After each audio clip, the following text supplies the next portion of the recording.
When I was a young executive working through my steps in the corporate ladder, one expat CEO who also happened to be my mentor then said these words to me. Satish, if you're working every day for more than 8 hours, it means you are not being productive. When I looked at him with astonishment, because working for 10 to 12 hours in a day was the norm then, and I suppose even now, he just smiled at me.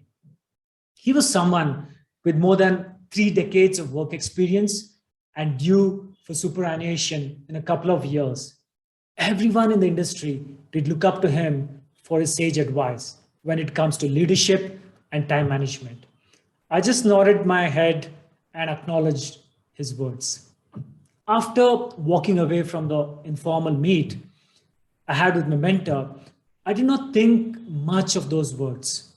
However, when something similar was mentioned by my own boss, who was a retired colonel from the army, the same words had more weightage. I began to work diligently towards it at the fag end of my corporate career. In fact, I made it my number one objective.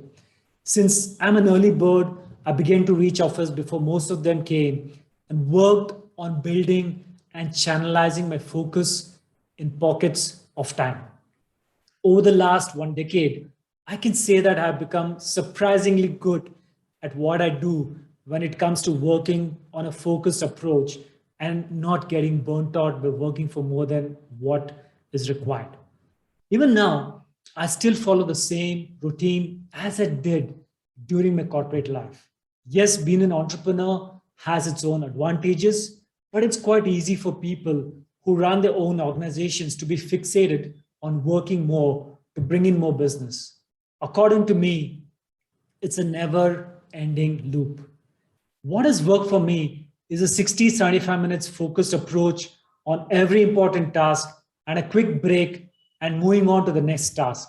Yes, even science does back this theory. What about you? Do you have a secret sauce when it comes to being absolutely focused on work? We'll be glad to hear it from you.